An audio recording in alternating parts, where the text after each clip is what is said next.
Esther. Thank you for joining us here today on the Rising Strong video series. We're absolutely delighted to have you. Thank you for agreeing to be here with us today. Thank you. Yeah. Okay, so would like you to start off by telling us your full name, a little bit about yourself and your immigrant journey. Well, thank you for having me. It's really an honor. When I got the call, I was so thrilled. And I was like, I'm ready tomorrow. But then, you know where I come from. I'm going to say that in a short while. My name is Esther Rongoma. I like my African name, Umazi. And I'm a public health practitioner. I have a background of clinical medicine and surgery. And I did my bachelor's of public health and a master's of public health. So I come from Kenya, that's East Africa. I moved here in 2019 September as a landing immigrant. Back home, I was working with the HIV organization. So I was working with HIV and tuberculosis organization. Since I think after I graduated, the first assignment that I had was working in a clinic that was, being funded by PEPFAR. So it was supporting communities that are affected or infected with HIV and tuberculosis. So that's where my journey began. And after 10 years of that, then I made the decision to, expand or challenge myself further and expand, my career, give myself new challenges and experience. And I moved to Canada in 2019. But I don't know if I should say that now. But now my journey coming to Canada, of course, it didn't peak from where I was. Right. You know what I mean? Yeah. I can relate to that. And it's really interesting that you said you do have it. So your background is in medicine and surgery. Yes. Meaning you are a medical doctor? I'm not a medical doctor. I'm a clinical officer. A clinical officer. Yeah. So we have, and I know it's not like globally known, which is quite a shame. New for me. Every time I have to explain that, I have to say, physician assistant, it's something like physician assistant. So we have physician assistant here in Canada. They work under physicians. You can prescribe, you can work in a clinic, prescribe, do consultation. So we are trained for about 3.5 years, including internship. You do consultation. When you graduate, you can run a clinic, you can work under a physician, you can do minor surgeries, like circumcision, stitching, you can work in an emergency theater. And you can also advance to say gynecology and obstetrics. You can do ENT, that is ear, nose and throat. You can do skin. So you can do so many things, but you just cannot do major surgeries. That's the only difference, I would say. Plus, you don't go deeper because a medical doctor goes for about 6 or 7 years. We do 3.5 years. It's mostly within East Africa. So it's not globally known. I'm not sure if it's in other countries. I have certainly never heard of this career space, right? And I think it's really interesting. I'm particularly interested in that because, when medical doctors come here from, other parts of the world, they struggle a lot to get into their field in Canada, right? And now you're saying that this is quite similar to being a physician assistant. So now I'm wondering if this can be an option for people to explore, on their journey towards getting their certification. Do you know if there's anything like that here? I would say probably. I'll say when I came, obviously, I didn't know if that's a path that somebody can explore or that's a journey that somebody can align themselves to. But I think there's a possibility of that because you already have that experience. You already have the education with you, and what you will learn as a physician assistant, it's quite similar to that as well because here you do it for 2 years. And back home we do it for 3.5 years, but it's at a diploma level, but it's something that obviously when you come here and you have a good guidance, you can go into it. for sure. You won't really struggle to do it.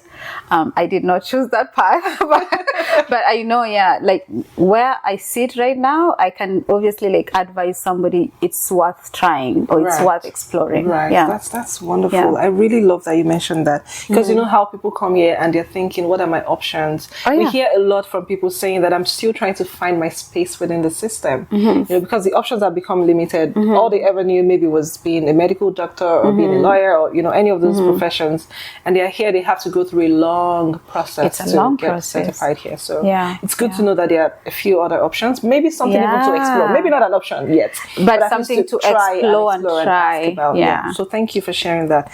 So could you please tell us about your current occupation and any other, you know, activities you're involved in, maybe volunteering or fun, something like that? Yeah. So I'll also take you back a little bit on like how I even ended up in that career. Because like you mentioned, that is very important when you mention like a lot of people come here and you find yourself lost. And that's exactly where I was, because here I was with like a bachelor's in public health, diploma in clinical medicine and surgery, and I wasn't done with my master's yet. Okay. I was like halfway with my master's, and I really contemplated throwing it away so many times, because the only thing I could hear was nursing. That's the only thing I could hear. Nursing. You gotta do RPN, and it's really amazing. I have like, you know, my friends are nurses. I can see them like they are doing so well in their career. But now here I am, like in my third decade. I am like, do I go back to zero? Do I throw away everything I have worked so hard for to be here, to start all over again? You know? And I was like, looking back, if I could, somebody wants to just go to some medical field, I'll be like, do nursing, please, from the word go, do nursing. So you won't have to struggle in future, because I did clinical medicine. I'm like, so what's clinical medicine? I'll go into offices and I'm like, people are like, so what's clinical medicine? I've never heard of it. And I'm like, okay. So I had to do a lot of research until like when I realized also there's physician assistant. So now at least I had like a bargaining space that, do you know physician assistant? Okay, that's what I'm trained for, you know? And I will talk about my experience, and then they'll start understanding. So I was so lost for a quite like some time, a long period of time, you know. I navigated caregiving as I'm trying to prepare myself. Should I do nursing? Because I'm not ready. And my friend is a nurse who I was like very close to. So she was like, if I don't want to use a bad word, if it comes to show, you can go to nursing, but try to explore. So what is public health doing for you right here? I tried to Google, I researched, they were not recognizing at that time, I'm not sure right now at a degree level, a bachelor's level, but they were not recognizing, you know, international education for public health. Yet they were like, okay, we're going to go into it maybe in 2021. So that was 2019. So it's like, it's something that we are revising, and we'll see if we're starting recognizing. But even though you'll have to do like internship, you have to do exam, which at that point that was like not a so bad option. Other than like now starting over from RPN, then I go for another 4 years of RN. I'm like, I'll be 50, you know? I'm not saying my age. Like, so yeah, it was a struggle to find myself back at it again. And then my background was a lot of HIV and tuberculosis. We don't have a lot of that here. So that's another thing too. Like there's HIV for sure. It's there, but it's not like where we come from, you know?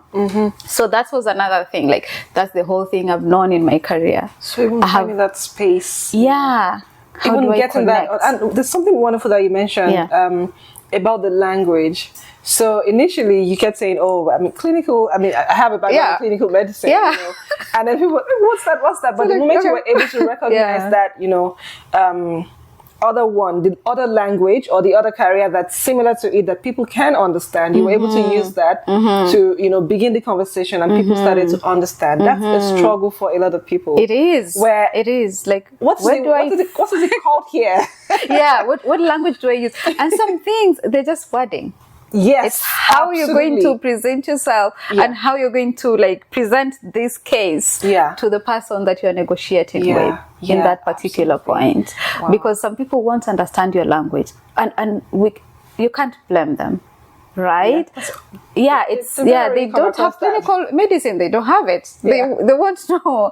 But like you have to find that space, that medium space to negotiate or to bargain for your space into their space. Right. I love it. That space to, you know, that middle ground. Yeah, that middle where you ground. Can negotiate and then where you find your way into the space. Exactly. That is a wonderful way to put it. Yeah. So I know right now you are the executive director at the Elliott Lake Women Group. Do you want to tell me a little bit more about that? Yes. So I work with vulnerable women, women experiencing violence, domestic violence, intimate partner violence, I'll say, advocating for them, speaking, making their voice heard in the community, protecting them, providing them safe spaces and helping them heal, walk with them through their healing journey and helping them starting over again. Wow. That's what we do. So my organization runs an emergency women's shelter. It has an emergency women's shelter for women. It has a second stage transition home. So if we've been with these women for quite some time, we move them and they are ready, because we support them with so many things. It could be looking for work, helping them to start over. Do they need education? Do they need financial literacy? Do they need even IDs, legal support, family legal support, like so many things. So when they are now like stable enough to start over, now we move them, or most of them move to transition house or transition homes, preparing them to go back to the community and live their normal life. So we have a transition home as well for women, but in addition to that, we also we run men's shelter. I found that really I know, amazing. I know, and I can tell you for a fact, it's not a lot of organizations that work with vulnerable women that also run men's shelter, because it's tricky to understand. But also there are also men out there that they are experiencing violence. They are homeless and they need help. So we also support that. We have a men's shelter and an emergency men's shelter. We do not have a men's transition home yet, but we have a men's shelter. So any man who is experiencing violence or homelessness, we have a space for them as well.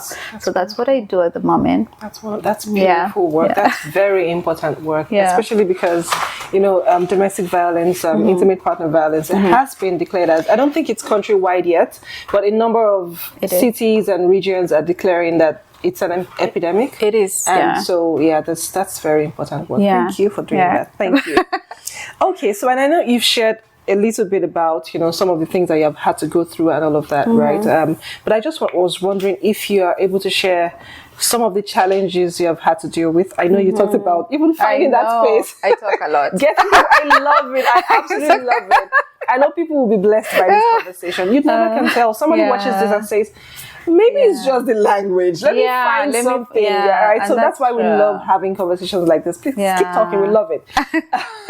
So saying that, maybe sharing a bit more about the challenges you've experienced and how you were able to navigate them. And then what resources did you find helpful? Because the other challenge we're seeing with the community now is that there are so many resources available, but it's just it's like an information overload. So people don't even know which one to turn to. Where do I go? Right? They don't even know where to go. So if maybe in your own journey with those challenges, you were able to take advantage of any resources within the community, would like to hear a bit more about those. Like you said, I quite touched a bit on that. But my main challenge was getting back myself on track. I didn't want to lose what I've been working for. I felt like, so this will, it was so depressing. I can say it. It was very depressing knowing that, I have to throw everything away and start over. Starting over is not bad. I say if you have to start over, do it. Trust the process and do it. But it's not an easy journey to be in. It's not. So finding myself or getting myself back on track on what I've been working on since I started my career journey, that was like a huge or main challenge here in Canada. And like, as I say, I tried to like, look at, maybe I should phrase it this way. Maybe I should try and link it to something that is like people in Canada, like the Canadian language or Canadian people will understand, for me to like get myself into it. Because even like finding a caregiver job wasn't easy for me, because like people need to know you have at least of a background or you are trained in Canada for you to work as a caregiver, so I had to explain, yes, I'm trained, I've worked in the hospital, I prescribe, I can stitch, I can do this, this is my experience, this is my resume, these are my references, which is very key. Like, don't cut bridges, don't burn bridges from home, like they will come through in a huge way. Because if somebody was to like, okay, someone is telling me about something here, like, can you explain to me how you know this person or what their experience is, then they, at least maybe they will help them understand in a way,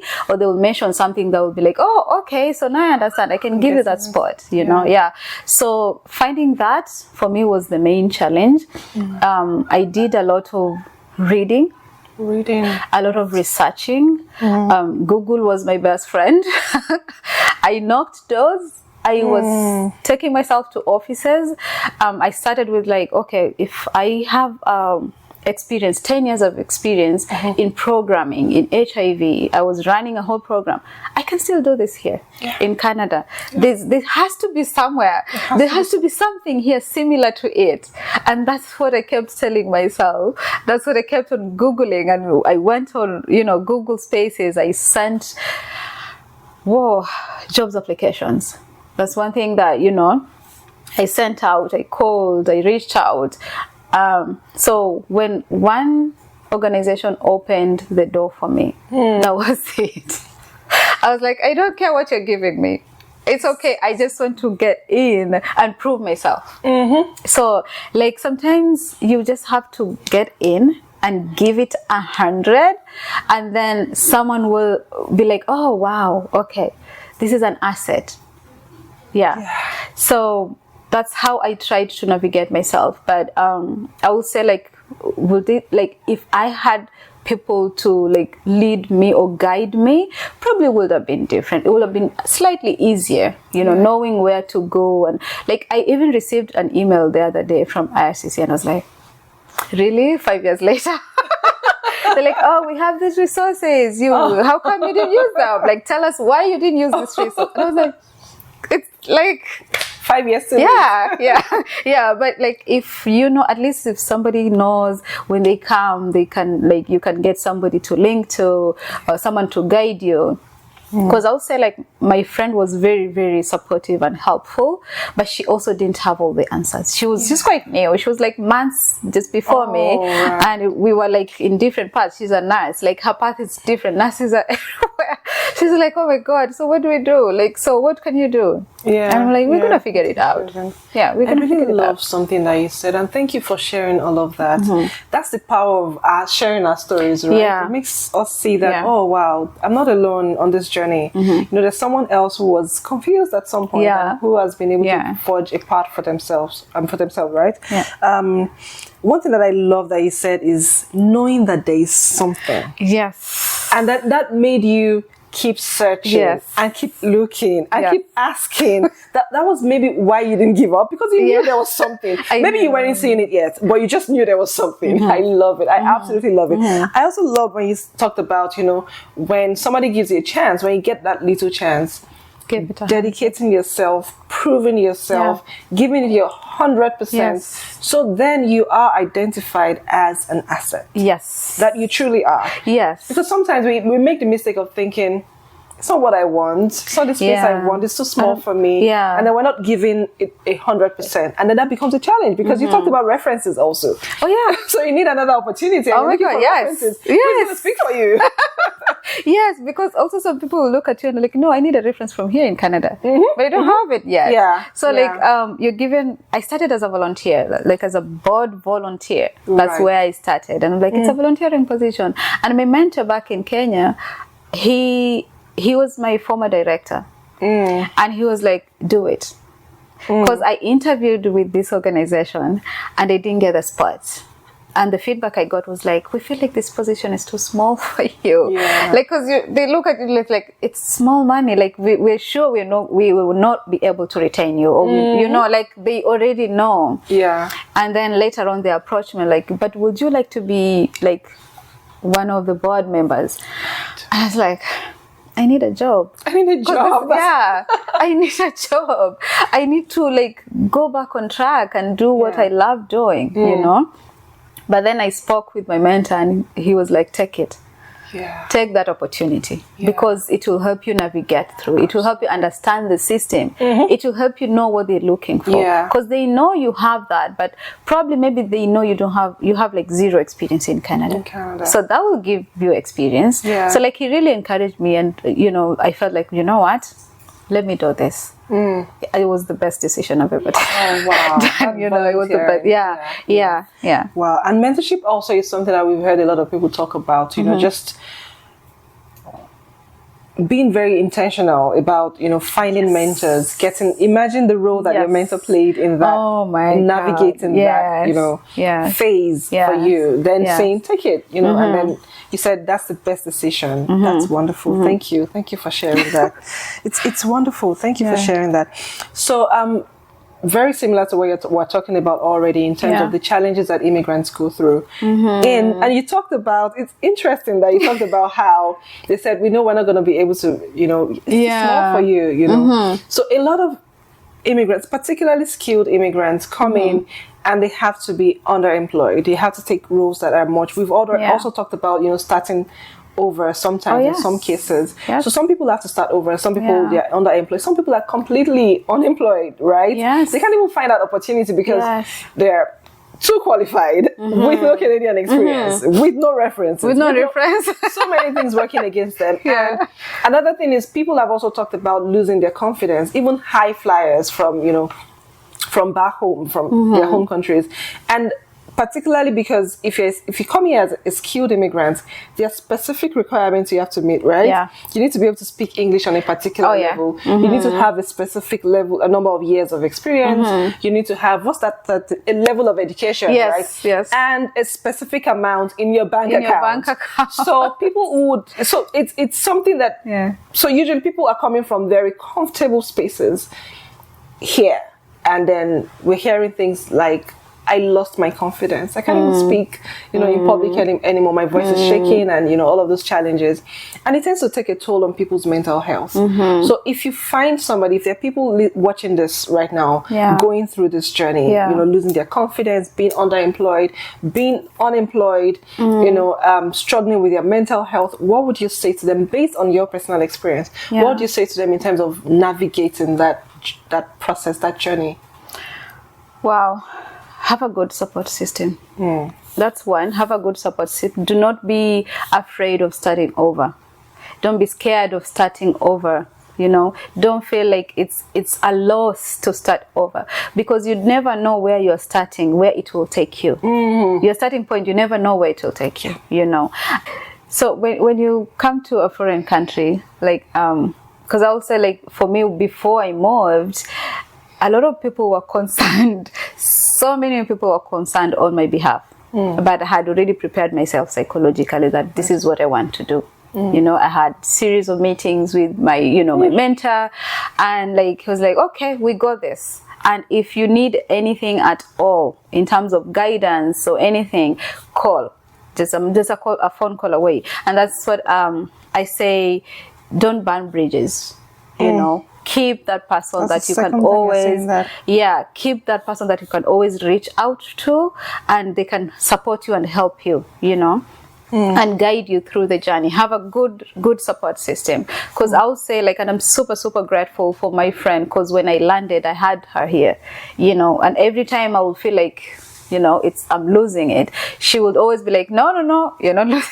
There's only one way, you know, there's no going back. Like, there's only one way. You got this, you know, you got this. There has to be something for us here. You know, there has to be something for you. So keep pushing, trust your journey, do not compare.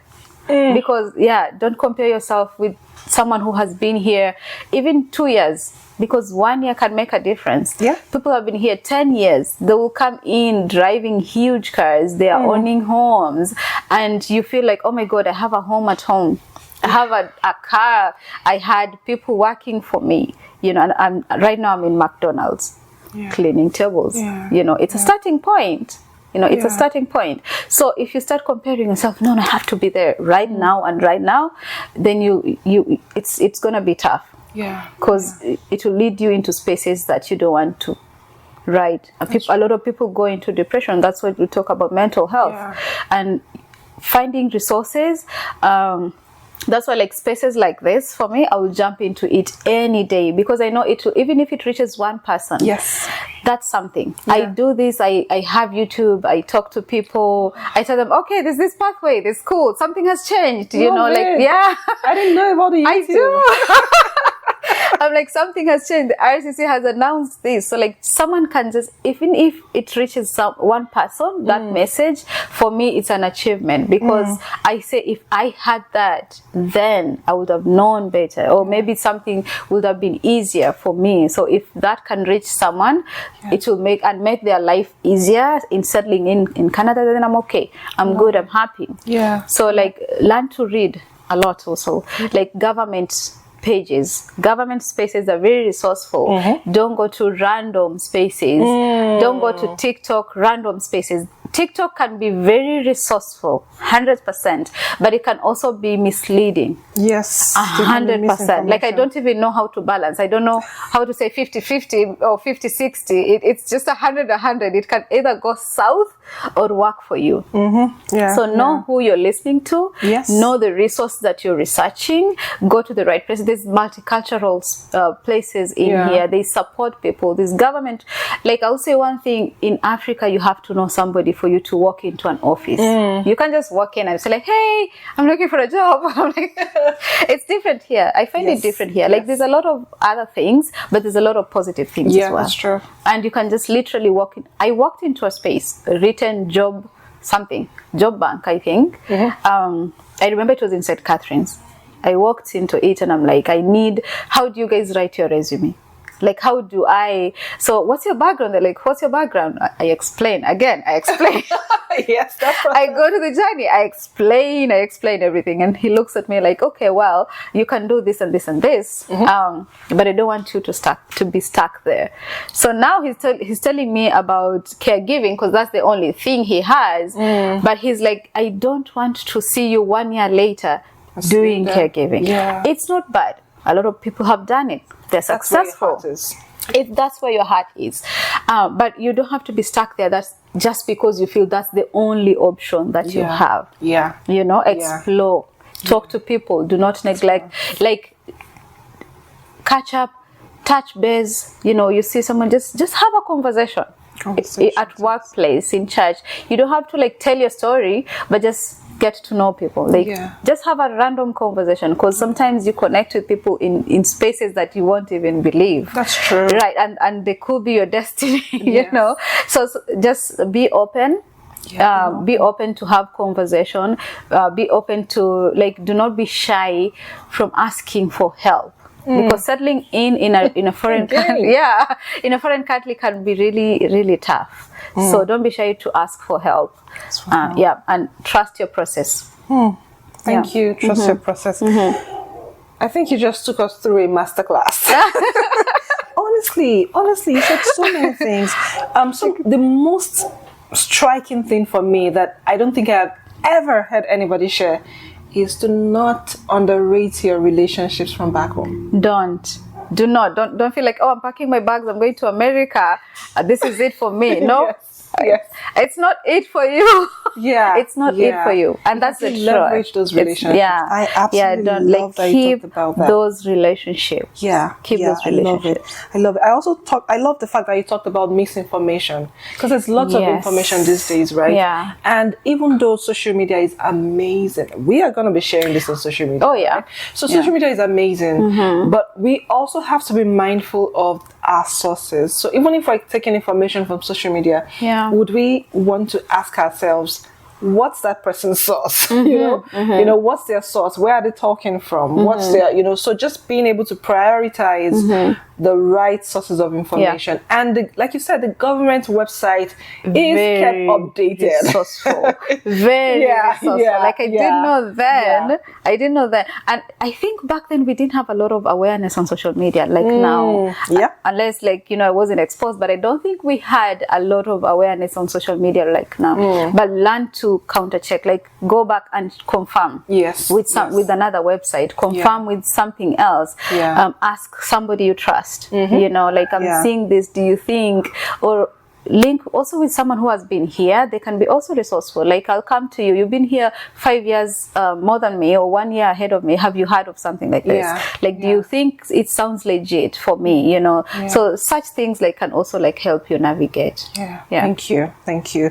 And you talked about also not being open and not being afraid to just walk into spaces and ask, because it's possible that from our back, and I can relate with that, even though I am of Nigerian descent, right? You really do, in a lot of offices, you really do not need to know somebody to be able to get into those spaces. But here, you can actually walk in and get the support that you need. You also have to be able to decipher, though, in terms of, when somebody shares information, you also have to know, is this something I want to take? How do I want to adapt it to my situation? And I love the fact that that person told you can take it, but you don't have to stay there. I love I've never forgotten that. Like it always rings a bell in my head. And there's dignity in labor. We say, I've met somebody who said, I absolutely love caring for people. And it's great. And that's wonderful for them. For some other people, that's not what they want to do. So for me now, as wonderful as being a doctor is, it's professional, it's this, it's that. I cannot be a doctor. You see, it's not for I don't see myself there, right? It's not for everyone. Different strokes for different folks. I respect that. I understand that. So, also, because we're talking about, immigrant stories, newcomer journeys and all of that, if you were to look back at yourself in 2019, as I say in Canada, what advice would you give to yourself? Wow. Do a little bit of more research before. Even more than you already did? No, I did not do. Let me tell you, for me, I was like, okay, I'm doing this, I'm going to do this. But when I landed, everything was different. Everything was just quite opposite of what I thought. Because I was like, I have a diploma in this, I have a bachelor's in this, I'm halfway my master's in this, I have 10 years experience in this. It can be so rough. It can be so tough, but have a better understanding, at least know how the system is.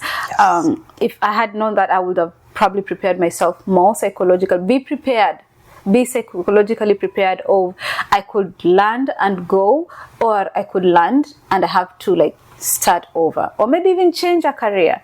Because sometimes what we have back home, maybe it's not really maybe it's not here, or it's not as marketable here, and you might have to change, which is okay if it's going to work for you. You don't have to be stuck on the same thing. So know what is working in that country. Be flexible. Prepare yourself psychologically that whatever side it goes, I'm gonna keep pushing and go for it. But I wouldn't change a thing. I will not change a thing. I will not change a thing. Everything, I'll say everything happened. The challenges I faced, they just taught me so much. Now I can sit with someone and tell them, you know what, this and this and this and this. And sometimes I will sit and be like, anyway, maybe I'm going through this so that somebody else won't have to go through that's it. True. So if I learn this, I will tell somebody about it. I'm like, this is how it goes. This is how I had to go through. Or this is how I had to navigate through. Absolutely. I love the fact that you said you wouldn't change a thing, and the challenges taught you so much. The person you were becoming in the process of going through that challenge, or those challenges, is somebody that you love. And, right. So that's somebody wonderful. that I admire a lot. That's beautiful. I look back and Esther, you've done well. Yes. For yourself. I love it. Thank you for saying that. And I love the fact that also you said maybe you went through those challenges not only for yourself, for other people. So maybe a journey that took you 1 year, 2 years, someone else based on your own experiences now, you can share with somebody else, and it could take them much less time, maybe 2 months, much less time. They have more information and they're able to support more people. So it wasn't without cause. The challenges you went through, they are for a specific purpose and to help other people, come in and going on their own journey. So thank you for that.